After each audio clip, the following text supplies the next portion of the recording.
যারা নখকুনি ভালো করতে চান, হাতে এবং পায়ে নখকুনি হয়, এই নখকুনি কোনোভাবে ভালো করতে পারতেছেন না, বিভিন্ন জায়গা থেকে বিভিন্ন মেডিসিন খাইছেন, ভালো করতে পারতেছেন না, তাদের জন্য আজকে টিপস। দেখেন, এটা হচ্ছে সিম গাছ, অর্থাৎ সিম গাছও বলা হয়, উড়ি গাছও বলা হয়। আপনাদের অত্র এলাকাতে কি নামে ডাকা হয় সেটা অবশ্যই আমি জানি না, একটু প্লিজ কমেন্টে লিখে দিবেন আপনাদের অত্র এলাকাতে কি নামে ডাকা হয়। এই সিম গাছের পাতা নিয়ে আপনি কি করবেন, একটি পাতা তুলবেন। পাতা তোলার পর এটাকে একটু পানিতে ধুয়ে নেবেন, কেননা এটার মধ্যে অনেক সময় ধুলাবালু থাকে। এই পাতাটাকে ধোয়ার পর এই পাতাটা আপনি হাতের তালুর মধ্যে ভালো করে এভাবে কেচলাবেন। এভাবে কেচলানোর পর প্রয়োজনে আপনি 1-2 ফোঁটা পানি দিতে পারেন। পানি দিয়ে এটাকে ভালো করে কেচলাবেন। কেচলানোর পর এটা থেকে যে রসটা বাইর হবে, সেই রসটা নখকুনির মধ্যে আপনি সকালে দিবেন একবার, বিকালে দিবেন একবার। আপনি 3 থেকে 4 দিন দিয়ে দেখেন, ইনশাআল্লাহ আপনার এই নখকুনি একদম চলে যাবে, চিরতরে চলে যাবে ইনশাআল্লাহ।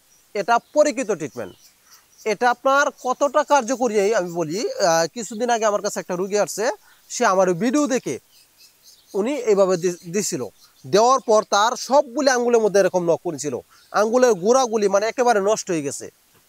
ওই ব্যক্তি ওই ভিডিওটা দেখে উনি এটা প্রয়োগ করছে, প্রয়োগ করার পরে ওই প্রত্যেকটা নখের গুড়ি সম্পূর্ণ ক্লিয়ার হয়ে গেছে, আমাদের মতো হয়ে গেছে। তখন ওই ব্যক্তি আমার চেম্বারে আসছে, আইসা আরও অনেকগুলি টাকার ওষুধ নিয়ে গেছে। তা যারা নখকুনি চিরতরে ভালো করতে চান, অবশ্যই এই সিম পাতার যে রসটা আছে, এই রসটা প্রত্যেকটা যে নখকুনি আছে ওই নখের কুনিতে দিবেন। আপনার 3 থেকে 4 দিন দিয়ে দেখেন সম্পূর্ণ ক্লিয়ার হয়ে যাবে ইনশাল্লাহ। অবশ্যই ফ্রেন্ডস, এই ধরনের নিত্য নতুন ভিডিও পেতে পেজটি ফলো দিয়ে রাখুন এবং অবশ্যই ভিডিও একটু শেয়ার করে দিন, অন্যরাও যেন জানতে পারে, ওদের সমস্যাটা যেন সলভ করতে পারে।